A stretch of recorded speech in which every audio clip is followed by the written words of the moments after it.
Welcome to tonight's webinar. My name is Priyanka Chadha. I'm the National Participation Program Lead at Motorsport Australia, and one of the projects I manage is the Girls on Track program here in Australia.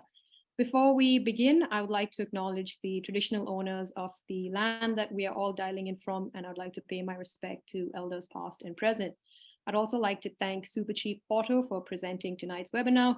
We're really lucky to have Joanne join us tonight, so thank you so much for your time. I'll now hand over to Girls on Track Ambassador Nadine Armstrong, who will host tonight's session. Hi, everybody. Yes, my name is Nadine Armstrong. I am the consumer editor at Car Sales and a long-term ambassador for the Girls on Track program.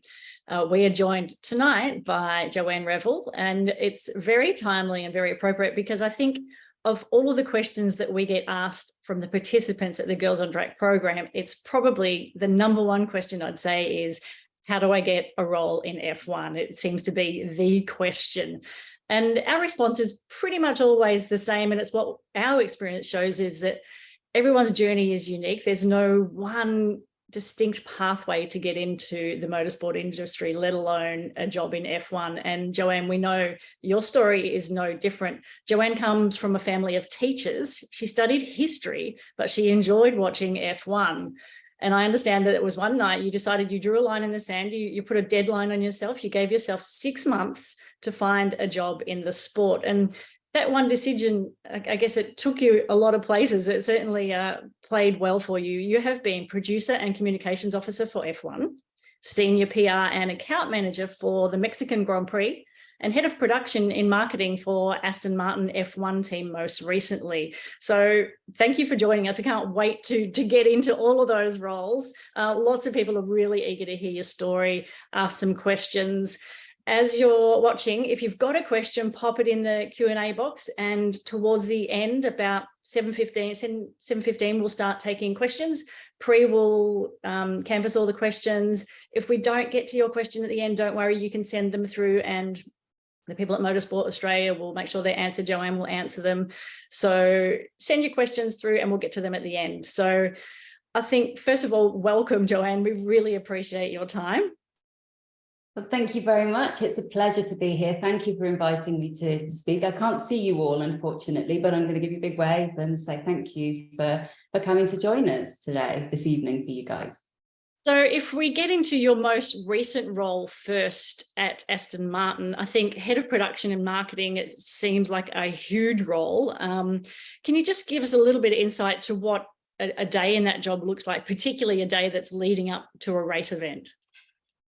Sure. So head of production, head of trackside content production is the more meaningful title for the role I had. So basically, I was responsible for the content production process and execution for Aston Martin trackside. We had a whole team of people working on content in between races, partner content, but I was looking after the team on the ground at the races.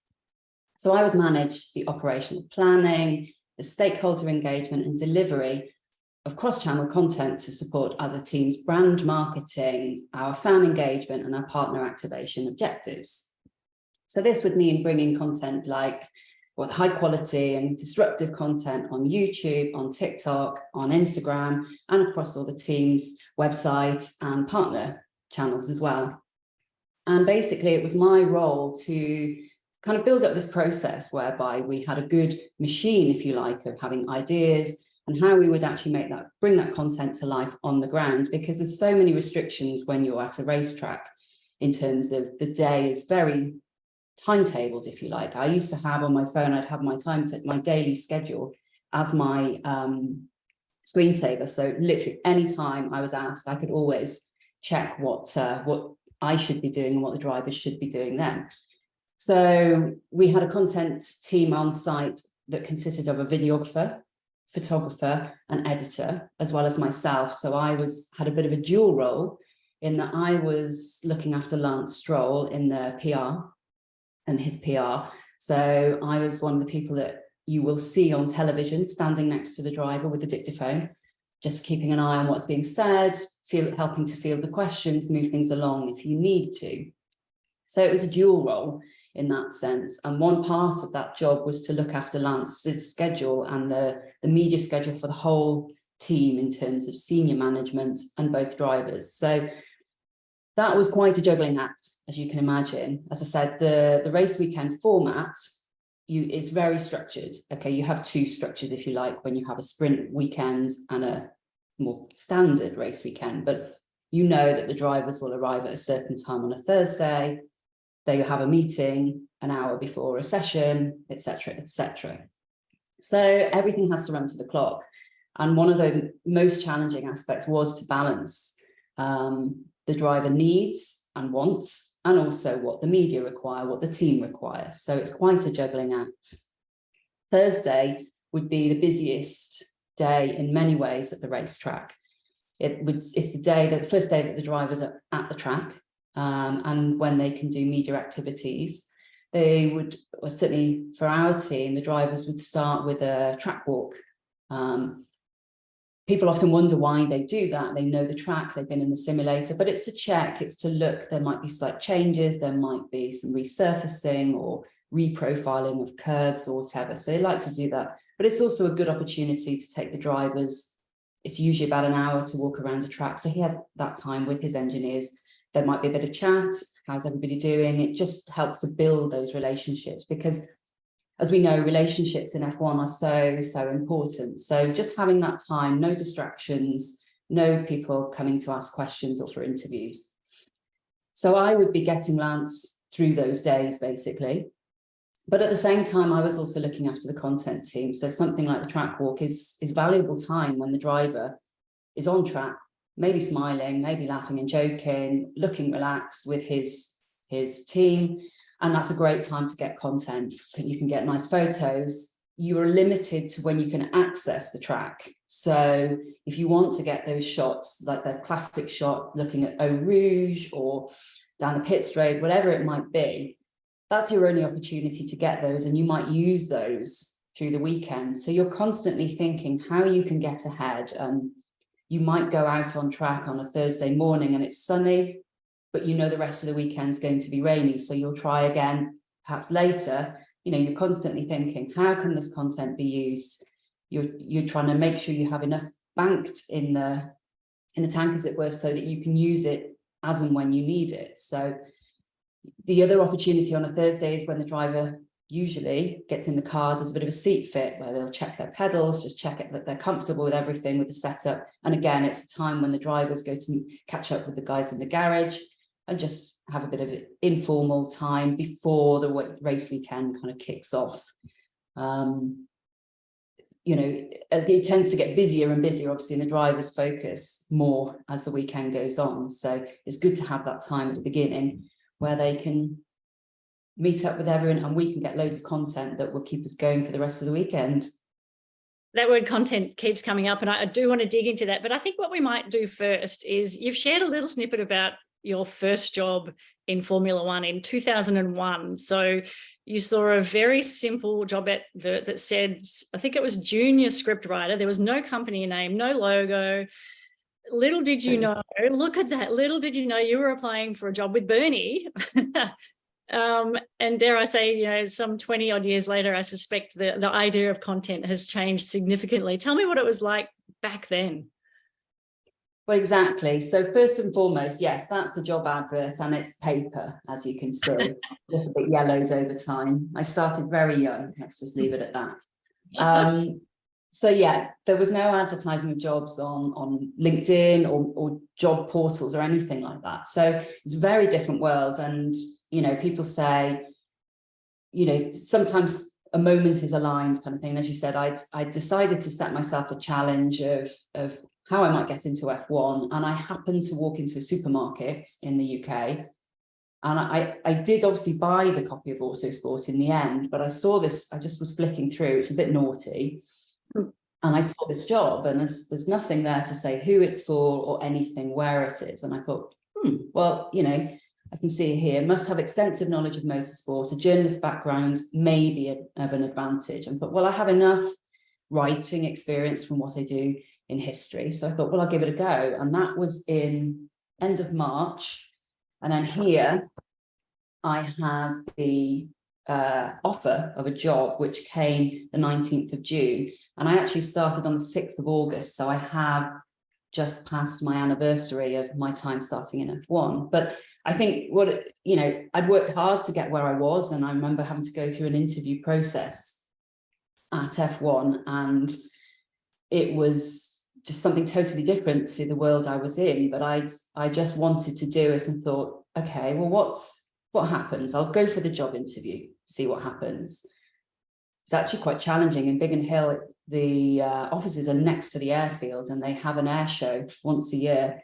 And I had my interview on a Friday, and they were like running practices, so I couldn't hear very well the interview, and I just sorry pardon. So I thought, goodness, they're wondering what I'm doing, but these big planes flying overhead, everything. So I just thought, well, try it. And then they offered me the job, and I thought, well, I was living in Liverpool at the time, in the north of England, and I'd been moving down to London, and thought, well, what's the worst that can happen? Okay, if this doesn't work, I just come back home, move back to North Wales with my parents, and I'll find another job, and I can work in a supermarket just to be earning money or whatever it is. So that was my worst case scenario. So that's what made me feel confident enough to do that and just make that leap. And I'm grateful that I did. I worked hard to get there, and studied. I was looking at, could I create a website at that time? And obviously things were very different back then. And but it's strange, I was looking at the thing that sort of was at the back of my mind was, how can I make F1 more appealing to people like me who maybe haven't been to lots of races? I actually ended up going to a race for the first time in 2001, later that year, before I started work at Formula One, but I hadn't been before. I hadn't come from a motorsport family who, people didn't love motorsport in my family. So there was no background. I was doing something completely different to everybody else. So I guess I took the opportunity and ran with it, and here I am. I think it's fair to say since 2001, and even if only over the last 5 years, the sport has blown up. It's truly global. The audience is steadily increasing. We know that there's a huge female market now. We know that Drive to Survive had a huge impact on the sport as a whole. More people want to be involved. Everybody wants a piece of it these days, but there's only 10 teams, 20 drivers. So you really have to think outside the box in terms of getting into a role in F1. And I think particularly in Australia, apart from that one weekend a year where we have the F1 here in Melbourne where I am, we can feel a little bit removed from it. It does feel, a long way away sometimes. If you're in Australia, you're waking up at all sorts of hours of the evening to watch the F1. It does sometimes feel like it's not attainable, like it's not doable. Have you got some tips for young girls, particularly the girls that we're sort of talking to for the program, anywhere from sort of 15 through to 22, 25, about some of the skills? You started, more than 20 years ago. What are some of the skills that stead you in really good ground back then that you've still got now, the ones that you really fall back on all the time? Well, I think the fact that we're here as Motorsport Australia, for starters, is a great starting point for everybody who's been able to join, or those who perhaps are going to catch up afterwards. I know not everybody can make things when they're live. So it's a great starting point. You already are starting to build a network. And I would say the most important thing probably is communication and relationship building. And you can learn that no matter what subjects you study at school, whatever your role is in F1 and motorsport, and probably in the rest of the world, building and retaining connections and understanding that every role in a team is important. When I first started in Biggin Hill, it was quite strict at Formula One management, working for Bernie. It was quite a different world, and you weren't allowed to go to make your own coffee breaks. You'd be brought a coffee, and the ladies who did that, I became good friends with. They were all hardworking ladies who were supporting their families.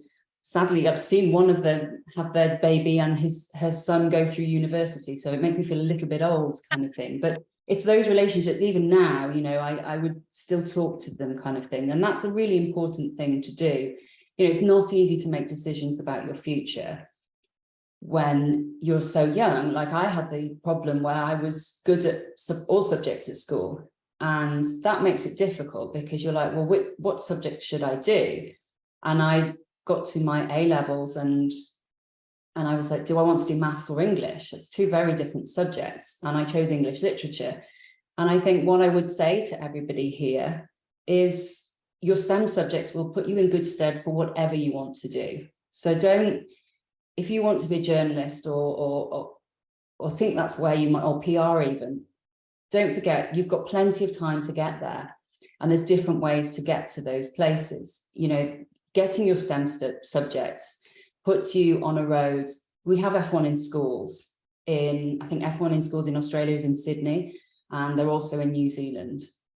So it's an opportunity to connect with people, like-minded people on an international stage. Now, I've been to the finals in Abu Dhabi, and we have all the different groups and age groups there coming to present their work. They're meeting people and they're connecting at a young age.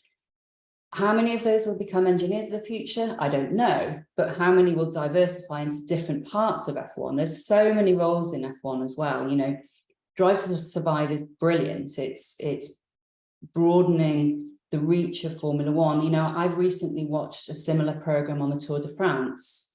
I think it was made by the same people that make Drive to Survive. And I'm exactly that person for cycling as many people are for F1 and motorsports. My husband is a big fan of cycling, the Tour de France. I know a little bit, not much, but I was seeing the excitement, the drama, the intrigue, and those bits. But I also know from being in F1 that that's not necessarily the reality, and it is being presented as a dramatic program. So you've always got to just remember that. Still love it, enjoy it. I'm not trying to take away, but you know, you are only seeing a certain part of the sport. So you could study law. So that's another great subject to start you off in motorsport. A lot of women actually who were in Formula One were in the legal team around Bernie. And then as Liberty came on board and the sport expanded in the commercial space, they took on roles perhaps looking after the promoters of each circuit. So Chloe Target-Adams used to be the head of, can't remember her exact job title, and she had just moved on, but she would have been she would be the person, the main point of contact for the Australian Grand Prix, for all the team there and the permissions, the contracts and all of those things. So there's so many different roles to diversify.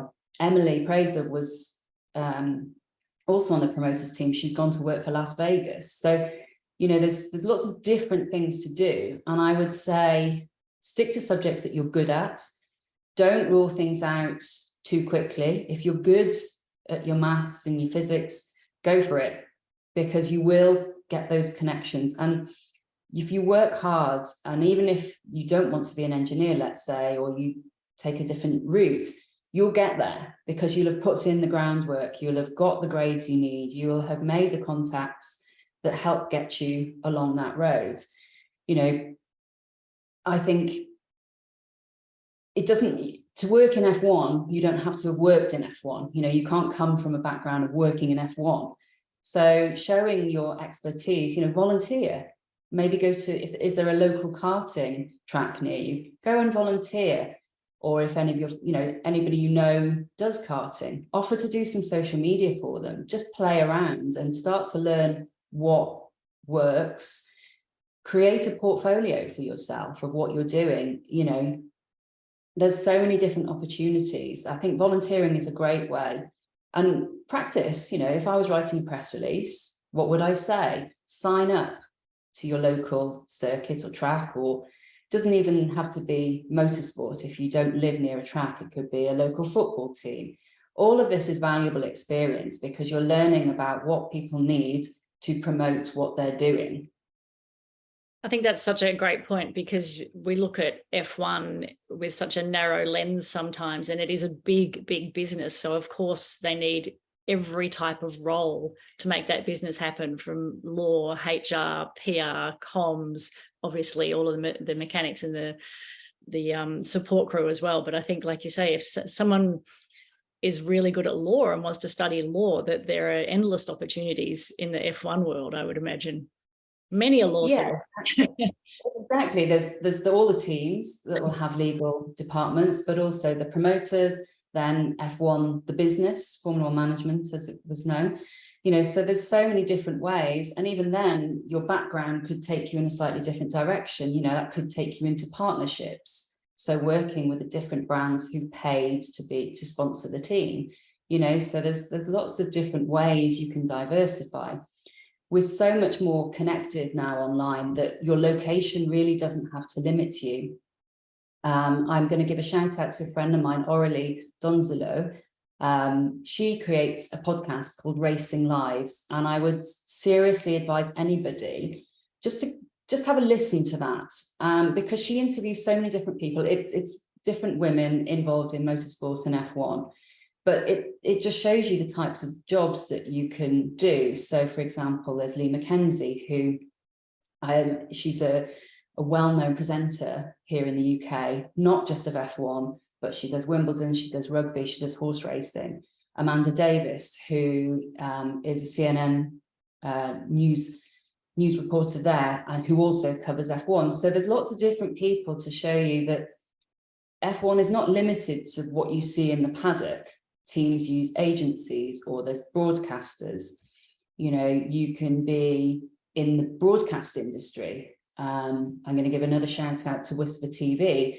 They, at the Hungarian Grand Prix, so Whisper TV provides the free-to-air coverage in the UK. So they provide highlights packages and some live races. But in Hungary, they actually had more female staff when they totted up the number of people on air, on camera, and behind the scenes, because they have female camera operators, audio engineers, etc. And yeah, in Hungary, they had more women than men across the whole team. So there's so many different roles, and different parts of the business that you could be involved in. You don't have to just see it as the job standing next to a driver, in the media pen. There's so many opportunities, and do check out that podcast. There's also the legendary Annie Bradshaw, who, yeah, she's just a legend basically, but the story she can tell you about PR over the years. She was at Williams when Senna was driving. She's worked with Nigel Mansell and Damon Hill and all of those stories. Start to research different roles and look at the people. You have access now with LinkedIn and social media to see how they've got to those roles. And it doesn't mean you need to copy them, because everybody's different, every situation's different, but it can give you ideas of like, okay, what might I do? Oh yeah, that looks great. That's, Annie Bradshaw, again, she used to just go to whatever local tin top racing was nearby and help out. And, so yeah, it's the same principle even today.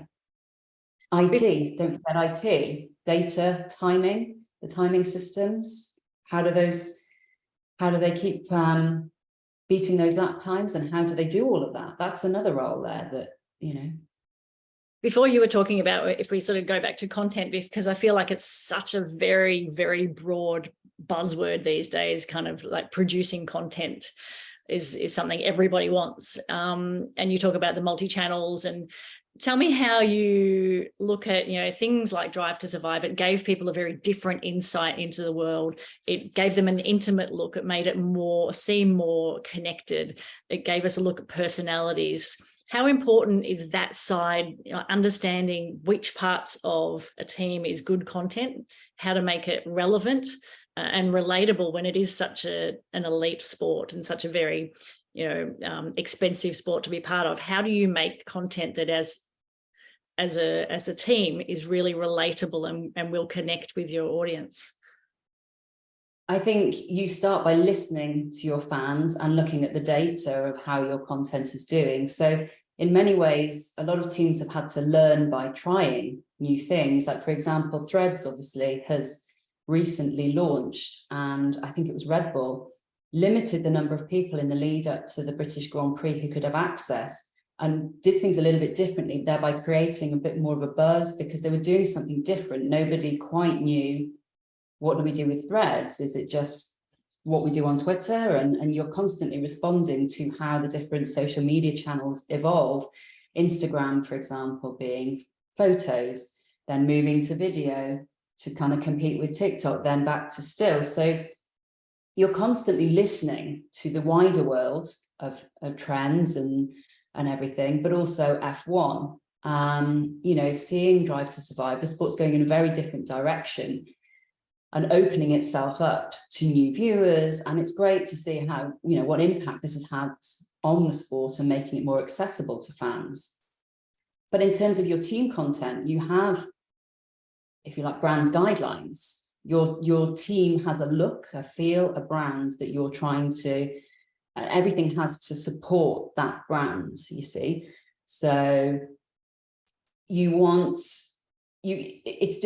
is different to football, for example, where you follow a team and you follow, it might be based on location. Like I'm from Wrexham in North Wales. I don't know, you may have heard of Wrexham because we're now known as the Hollywood team, because Ryan Reynolds and Rob McElhenney now own the club. So that's another marketing, well, that's a marketing dream that we could talk about separately. So let's park that for now.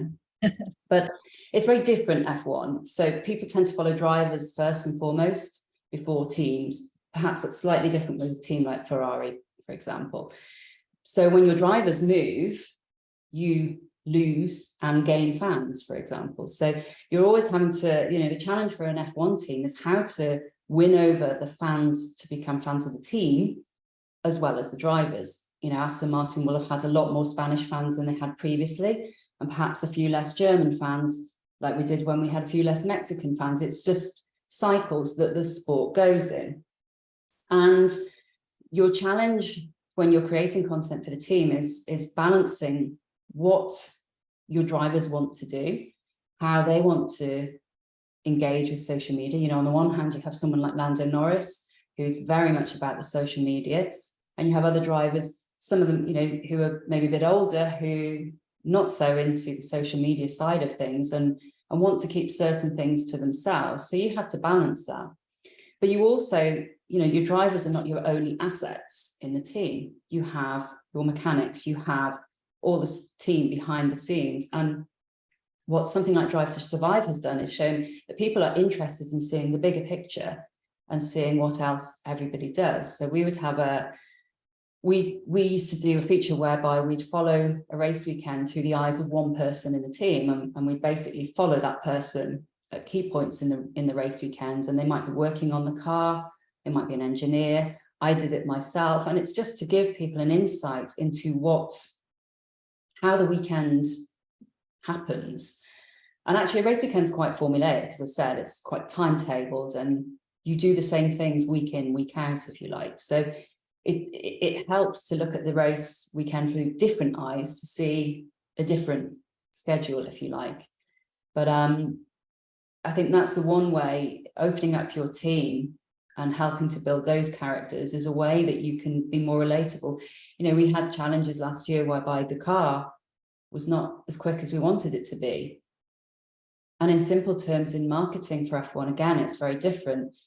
You know, in order to have your car seen on track, you need to be at the front or in battles. Now, F1 do make sure everybody gets coverage, but if you're at the back of the field or near the back of the field not doing very much, well, there's not much interest. If there's a battle for second and third or a battle for fifth and sixth, that's what's going to get the TV coverage. So your brands are not being seen on television, and that's hugely important. You have to authentically show your brands to everybody so that the partners, so the sponsors are happy with their investment.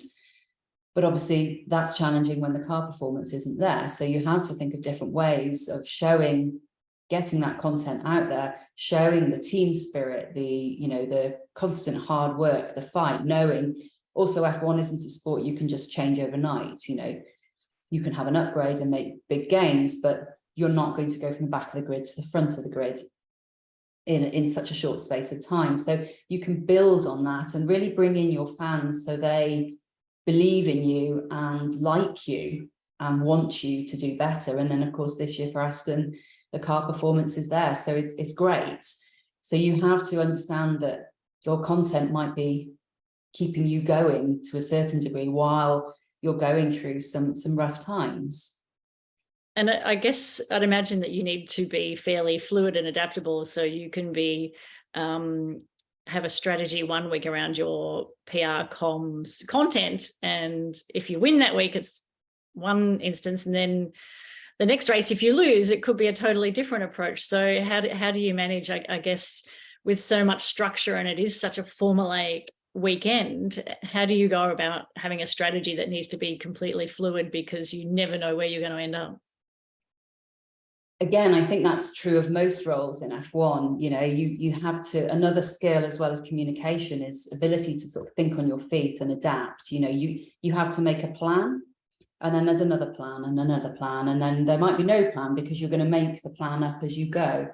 But, you know, you can prepare for lots of scenarios, you know, when certain things might happen. But back in 2020, when we were Racing Point, we were the pink cars. We'd gone back racing after COVID, and we were so lucky to be able to do that. We had 2 races in Bahrain on 2 consecutive weekends at the end of the year. And Checo was knocked out, didn't finish on one weekend. So the complete lows, he was distraught. And the next weekend he won the race. So, you know, it really can turn around the kind of, the fortunes can turn around, and you have to be able to adapt. You know, again, this sport is so much, any sport is about emotion. So capturing those emotions of the people involved is part of it, you know, understanding how hard people have worked and maybe something has happened or the crash has happened or, you know, a car's broken down and how gutted people are. And then you have the extreme highs when a podium happens, because sometimes things don't go your way, sometimes things go your way. And it's, you just have to be able to adapt, keeping in mind what your strategy always is, your brand, what that is, and what your story you're wanting to tell. And then you can weave in and around that, those stories of the individuals and help people to feel part of your team. If we can talk for a minute now about your role at the Mexican Grand Prix. So that was more PR focused around that whole event. So what was that like, and what were some of the sort of key considerations? There's probably a lot of risk involved there. You know, tell me about what PR means for a race event. So the role at Mexico was through an agency called Crush. So it's probably helpful to give you a bit of a background here, as this is another way of working in the sports. You know, there are various different agencies that people will bring in to help plug a gap or bring certain expertise. Now, Crush is owned by was Krushner, now Natalie Neal. She'd been in the sport for many years, and it's an events and hospitality, PR, and engagement kind of company. They work closely with promoters. So she'd worked with the Austin Grand Prix, they work with Miami, they work with Saudi, and they work with Mexico. So they know what they're doing. So a circuit may choose to engage the services of a company like Crush to help them on an international level. So Mexico has their own really excellent team under Rodrigo Sanchez. He's a great team of people. Rodrigo himself had worked at the Circuit of Americas before the Mexican Grand Prix, and he went home to look after that. And they basically look for support to amplify their messaging and what they do. And because being in Mexico, they weren't traveling to all races, they haven't got those connections necessarily with the teams, it's beneficial, or can be beneficial, to bring in an agency who has that for you and can help. So I had known Rodrigo previously anyway from my time at Formula One. So I can help.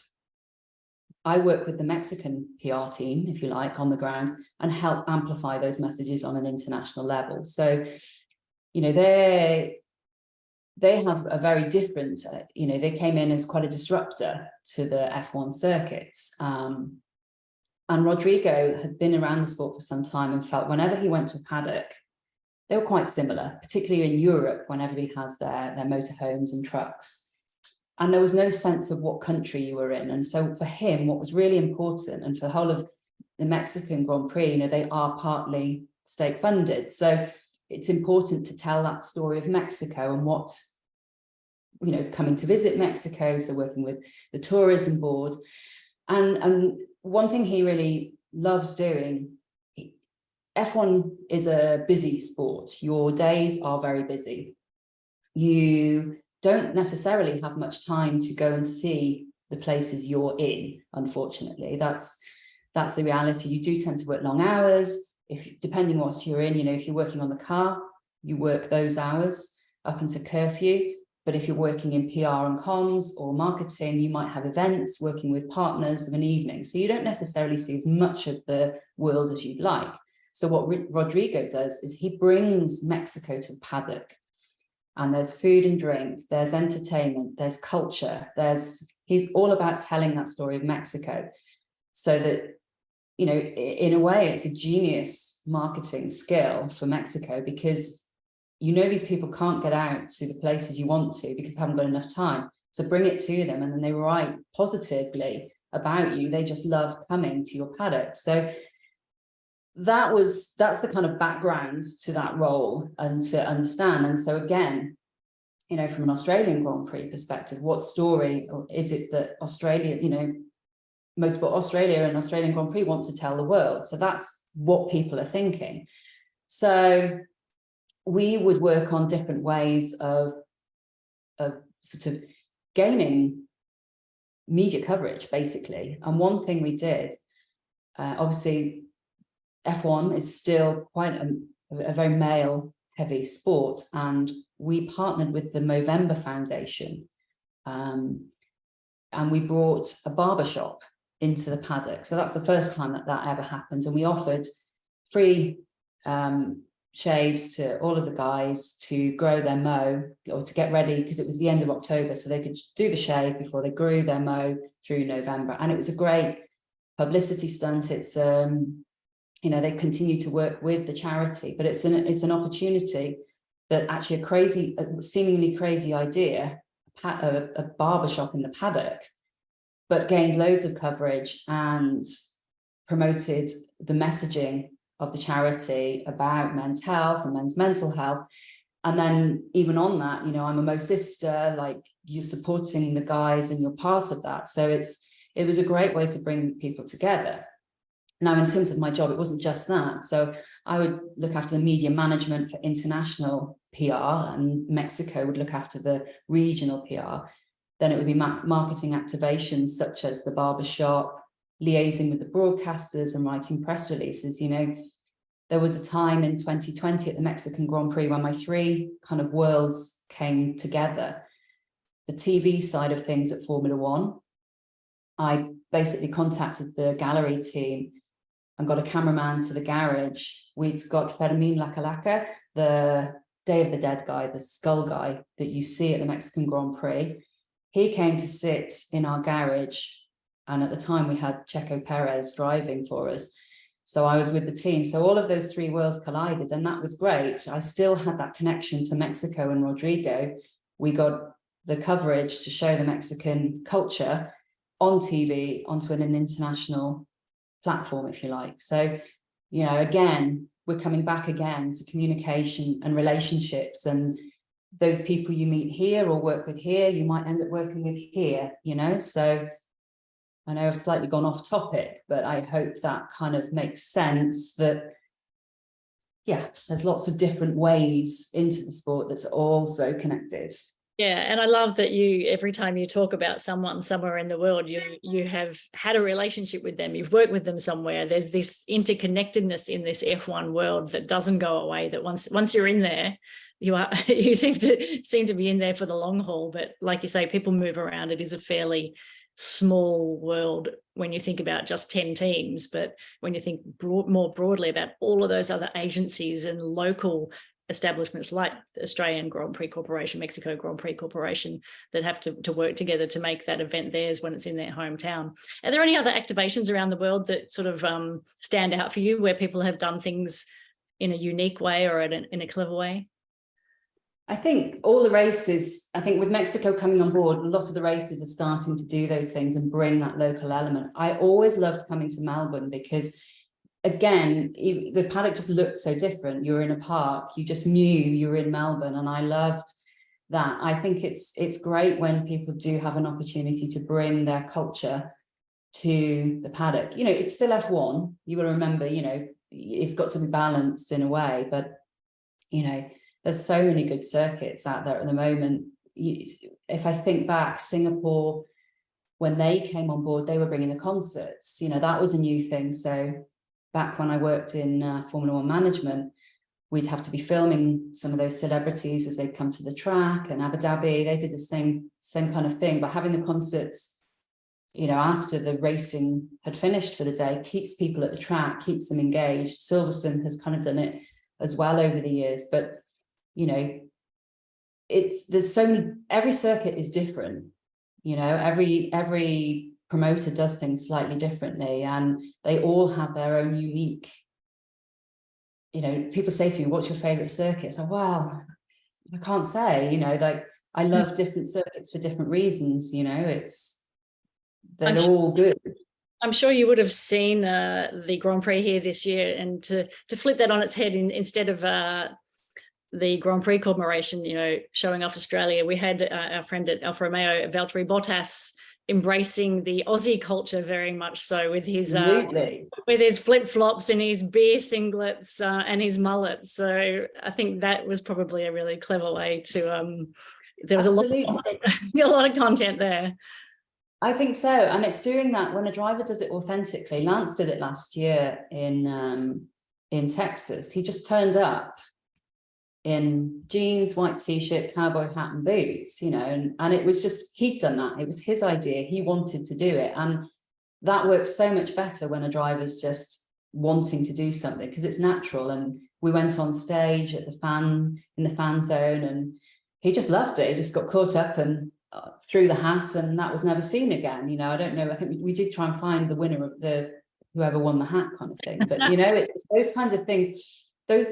That's where it's important, you know, to be authentic, because if your driver or your team are kind of like, this isn't, I don't feel comfortable, then it's not going to really resonate with people. But if people really see they're enjoying it, they're engaged, they feel it's right, you know, then, you know, Valtteri really did embrace it, and it's brilliant. You know, we've seen Danny Rick turn up to Austin on a horse and things like that. So that's the kind of content that you just really just love, that just happens. You know, I've been lucky over the years. I don't know if people would remember, but the first year that Liberty came on board, it was a real change in Formula One. And I was working in the comms team at Formula One. There hadn't been one previously, because Bernie would take care of all that side of things. And it was the Spanish Grand Prix, and a little boy had been crying in the grandstands when Kimi Raikkonen's car crashed out. And we basically brought him into the paddock. And it was just a moment that would never have happened before, having that access to the paddock, but being able to bring him in.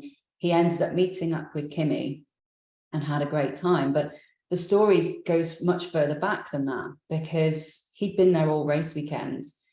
The camera operator out on track had spotted like a cute kid, like, right, okay, well, he might be, you know, everybody has a plan, everybody has an idea of what they're going to do, and the camera crews around the track know what their shot is going to be for the start of the race and what have you. They know, this is my panning shot. They have their sort of set shots, if you like, that they're going to do. I know they'd identified him, and the director Phil Rourke had at the back of his mind going, yeah, he could be, you know, for a reaction or something. And that's exactly what happens. That, you know, they'd actually seen him on Friday, but I think he'd been naughty, actually. His mum will remind me, because we do keep in touch. He'd been naughty and his dad had told him off, and that's actually why he was crying.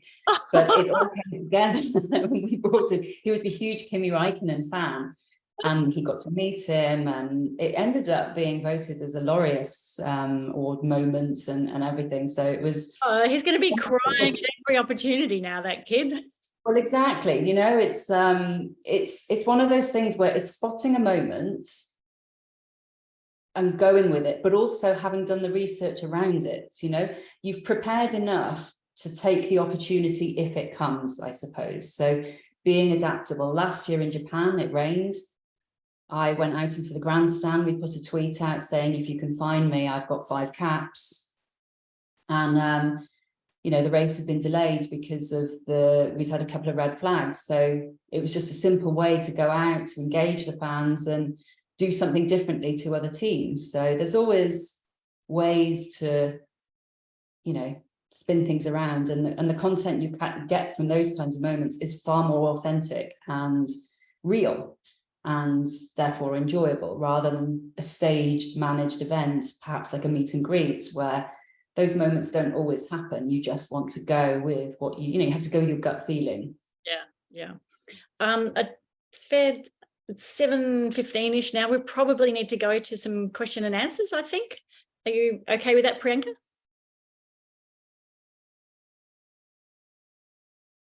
That's all right. You can hold up a sign. We'll be right. I was clicking it and it wasn't working. Yeah, you could go on the last question, Nadine, because someone's actually asked that question. Or I could say it's basically, Joanne, what's next for you? Well, yeah, so I've taken a bit of a break from the sport, and I've been enjoying just taking a step back and actually being able to do things like this, because that's one thing. Whilst I was traveling with F1, it is a relentless schedule, with 24 races. You just don't have the time to give back. And it's been great to be able to do this. And I'd love to do more of this, where you can actually connect with people and help them, hopefully, on the journey into some part of the sport, be it motorsport more generally or F1.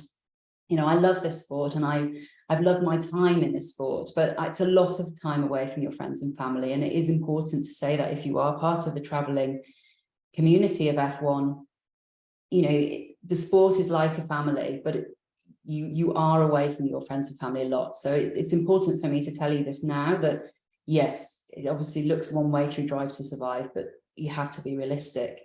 I'm hugely excited by the opportunities for women these days to get into the sport, as many that we've talked about. And so being invited to speak to you here is a huge honor for me. It's taking time, it will take time, but the young people now will come through the system, and they'll be the engineers of tomorrow, the technical directors, etc. And hopefully the commercial side of F1 will start to catch up, because that is lagging behind a little bit. Roles for women in the top parts of commercial businesses, those haven't been there. There is some work to do, but hopefully we've inspired you. And for me, I'm keeping my eyes open. We've spoken about how I got my job in F1, and the opportunity kind of presented itself to me. I wouldn't say it was luck, because I don't believe, I worked hard and had a vision of where I wanted. The luck was me being in that supermarket at that time, and I picked up that magazine at that time. That was the luck element. So I'm just taking a step back. I'm doing a bit of studying to fill in some gaps in my knowledge. Again, I've learned a lot on the job here in F1, but I also wanted to fill in a few gaps in my knowledge and improve what I'm doing. So you're constantly improving. As I said, I don't know if anybody knows Ryan Reynolds or Rob McElhenney. I'd love to work for Wrexham Football Club. We talked about authentic marketing. Everybody shout out for Joanne and Ryan Reynolds. Everybody tweet that, please. Absolutely.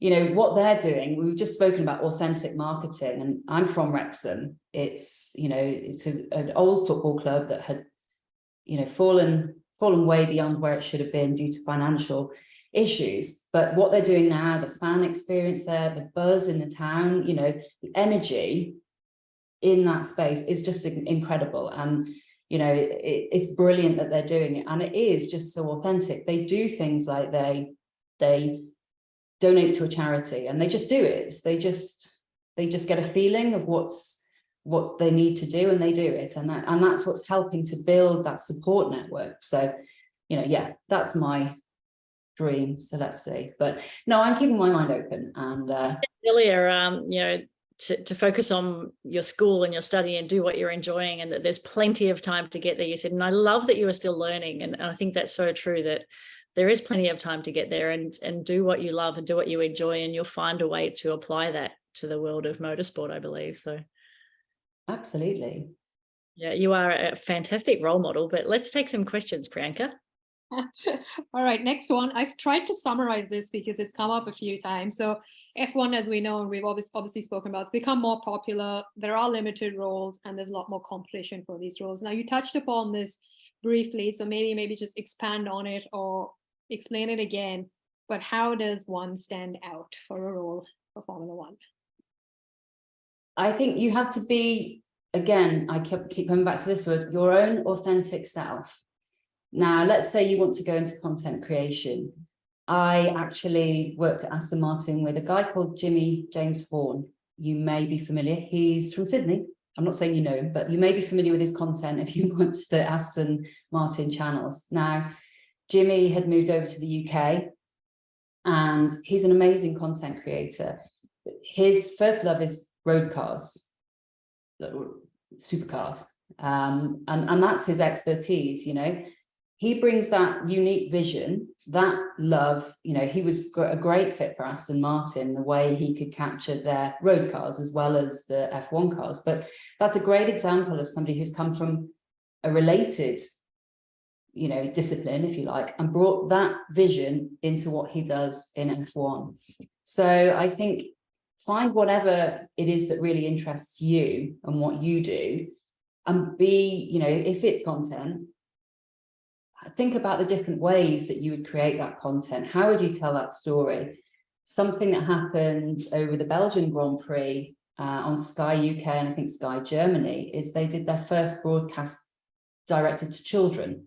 So they had bespoke 3D graphics, explainers.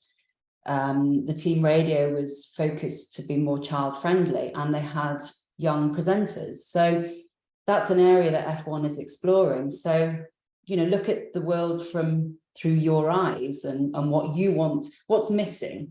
When you watch F1, what's missing? Is there a way in for you that way? And as I say, in terms of how to make yourself stand out, go and volunteer, you know, and just do anything. Make tea, be a marshal, car park marshal, but you'll get to meet people, you know, and when you're good at what you do, it'll come across. People will see, yeah, that person could potentially write a press release for, or a little article on a media note or something like that. You know, you start thinking, and also use the resources. As I said, you know, the world is much more connected now. So research people. Please do go and listen to that podcast, because it's a great way of giving you some insight into the different ways of getting into F1. And have a look at what people did. So what did they study? What did they do? I'm not saying their same career path will work for you, but it can give you ideas. And do remember, one thing I would say, if you do connect with people on LinkedIn or any other platforms, just consider what they're doing. So many people would get in touch with me on LinkedIn, and they still do it now, even though I have created a post how I got my job in F1. Oh, I'd love to do your job. How do I get a job? How did you get your job? And you don't want to say to someone, I have just posted. So do your research. Don't just find my name. Have a look at what I've done. And then if you are going to ask a question, ask something that's relevant, that makes you stand out to me. Because I used to get, I'd like your job, I'd like your job, I'd like your job. Well, I don't have time when I'm traveling to answer that. So I saw this, that you did this, I've done this, or, you know, or ask a relevant question. So you've got to remember, you've maybe got one chance to reach out and connect to that person. Do it well, you know, don't kick yourself afterwards thinking, oh, you know, and I don't mean don't ask a silly question, but don't ask a silly question that's already there in front of you, that they just go, well, you've not really read what I do, or so I'll answer this person who has, and they've asked me about my time working for Mexico, or does that make sense? Yeah. Really. 100%. So whoever's dialing in, please don't ask Joanne how she got her role in politics. I can send you that. You can have all that. Don't you worry. Didn't on your LinkedIn. So yes, it's already there. And we've gone through it today. You've actually put up a picture of the article as well. This question kind of ties into what you were just talking about, but the question is, what kind of people would you need to be connected with to gain opportunities and have doors open to new adventures in motorsport? Again, I think it's about starting out. You know, lots of people apply for jobs. We don't expect everyone to start out in F1 to come from F1. Plenty of people move from football That's quite a common, people move from football to F1, F1 to football. And it depends on what you do as well. Like, say if you're a partner manager, now a partner manager would look after the sponsors. So you'll have a partner man, at least one partner manager for each sponsor. Your background might not be in F1 at all. It might be events and hospitality. It might be a marketing degree. So, you know, in terms of contacts, you've just got to get yourself out there. And let's say if it's a content opportunity, get to know all the content people in F1 already. You know, there's plenty on TikTok. F1 Tony, she's a great person to have a look at. You know, she does her own thing. You know, she got involved with Aston and with F1, and she's now doing a lot more. But, you know, she was out in America doing her thing. And, you know, if you any content that resonates is going to resonate, you know, so that's, you'll get seen. You know, you don't have to be working for a team to create that content, you know, to stand out. And so many teams now are wanting to work with people coming from a different background, who are not in the sport, who are seeing the sport through different eyes and looking, well, that's missing, or that's missing, I don't know that. It might be that you're doing explainers. Again, this comes back to, you know, let's say you carried on with F1 in schools, you're good engineering background, and you start presenting your own explainers for things for the younger audience, or for, you know, whatever that might be. There's always different ways, and use the motorsport events that you have, use this community of Motorsport Australia to build those contacts. Because, you know, you mentioned Stephanie before, but Stephanie had been at the team that was Sauber many years ago, and she just reached out to me. We haven't been in touch for some time. She'd moved out to Australia, but these contacts you keep. And just because you make a contact tomorrow, that's not to say in a week's time that they've connected you to a job. But somewhere down the line, Annie Bradshaw recommended me for the Mexico job that I had. You know, it's sort of, they all kind of come together, and you just got to keep building and building and building. And starting out at a young age with things like F1 in school is going to put you in a really good stead to make those connections and nurture them. Yeah, absolutely. And someone who does a fantastic job with a network building is Nadine herself. Absolutely. I think that message that you're saying is really important, Joanne. It's that, you know, you've got to play the long game. I think you respect people and you learn from them and be interested and network, but it's a long game. It's not, you know, what can you do for me? It's what can I do for you? You know, how can I help you? I think that's really important for young girls that are looking to volunteer and to get experience. Like you say, it's really hard to get experience in the right places. So that, you know, understanding relationships and the importance of, you know, nurturing those relationships long term is really, really valuable. 100%. And that's something we actually, Joanne, emphasize at our Pathways events when the girls come out, is that relationship building. And it's fantastic to see them at 16. Some of them, Nadine, like our jaws dropped, you know, we're just like, oh, they're amazing because they're learning so young. So yeah, so whoever's dialing in, keep networking and doing a good job on that front. I really like this question. What is something that surprised you within the industry? What is something that surprised me in the industry? Well, I suppose actually that there were, you know, there were a lot more women involved at a high level behind the scenes, actually, when I worked for Bernie, that his legal team were mainly female. And Sasha, who is still legal counsel's female. Sasha can be male or female, but female Sasha. And she was hugely important in the company, and had Bernie been unable to work for any period of time, then she would have likely run the company. So, you know, there are so many strong women already out there in different roles that you might not be so aware of, if you like. You know, I never felt disadvantaged for being a woman, actually. I think that's important to say. I was extremely lucky that the going into Formula One management, I just managed to progress. I was good at what I did, and I progressed. And I went from scriptwriter to, I think, a production assistant producer to producer. So I basically worked my way up and had that opportunity. And I think those opportunities are there.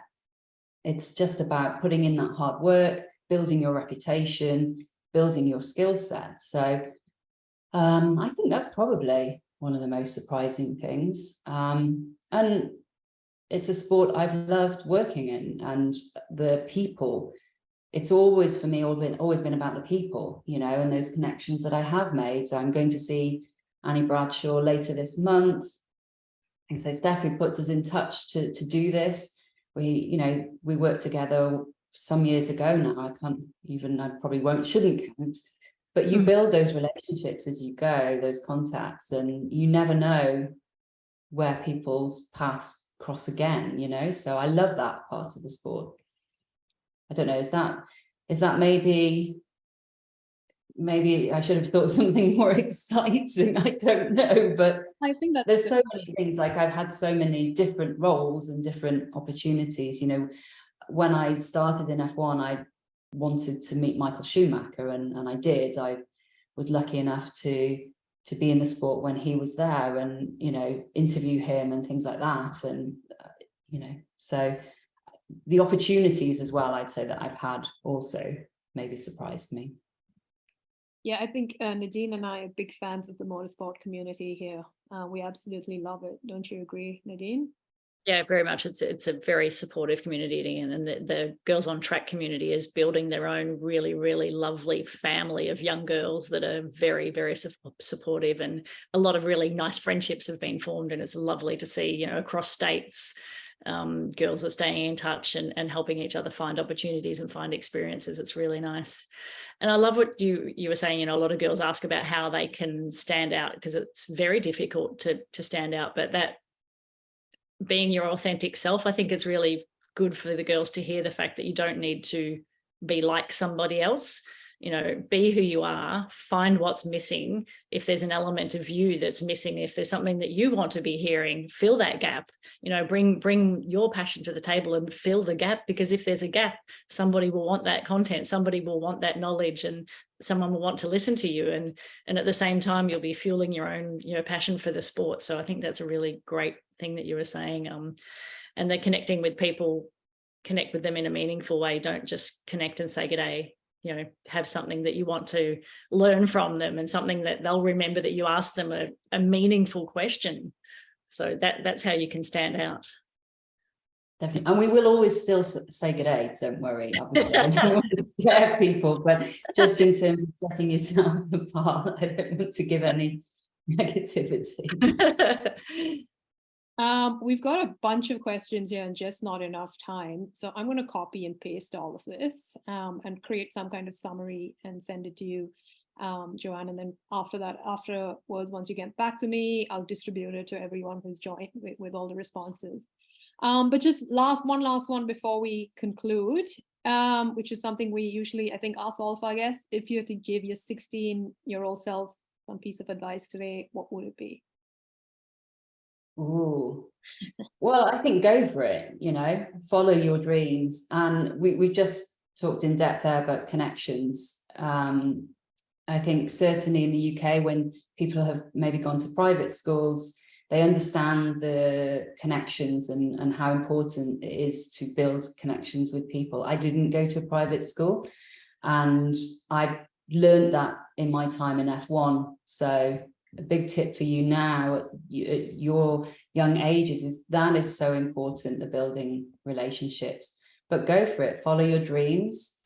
You know, if you want to do it, if it's right for you, it's going to happen. You know, it's just when and where. You'll be maybe not the first job, maybe not the second job, but, you know, you have to be I do believe you have to be in an element of being in the right place at the right time. And that means that you're in the right place in your development. You know, you might go for a job, but it's not right for you. You haven't quite got those skills, or you're meant to be over here because this is the job for you. So go for it, follow your dreams, dream big.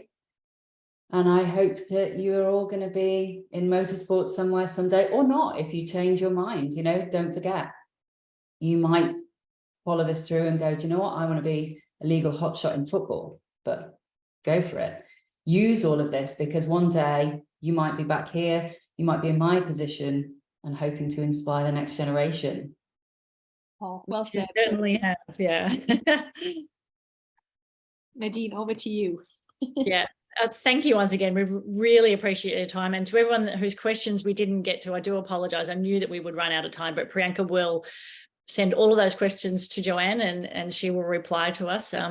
Thank you for giving back your time. It's great that you are able to give back. And I know you said it feels good, but it feels good for all of us as well. So thank you very much. This webinar will go live on the Girls on Track Facebook page. So if anyone missed it or had to dip out early, they'll certainly be able to get on there and have a look at it. And Joanne, you can go back and listen to it as well. For anyone that wants more information, girlsontrack@motorsport.org.au is the email, and you'll get straight to Priyanka, who will deal with any questions you have. And any of the girls that are listening that haven't been to one of the Girls on Track programs, get on board. There are plenty still for the rest of the year, and another huge program lined up for 2024. So thank you again. Really appreciate your time. I've got a page full of notes here that are just, like you say, everyone is, you know, constantly learning, and we really thank you for your time and your insight tonight. Thank you so much for having me. It's been great. I'm sorry, like I said, I can't see you all, so I look forward to answering any more questions that we didn't get to. I probably spoke a bit too long on a few of those, so I apologize for that, but I will make sure you will get you the answers that you need. So I wish you all the very best, and maybe one day our paths will cross again. Come and visit us in Australia, please. Definitely. Thank you so much, Joanne, and good night, everyone. For those of you joining us in Queensland, we'll see you on Thursday and Friday. Thanks, everyone. Bye. Bye.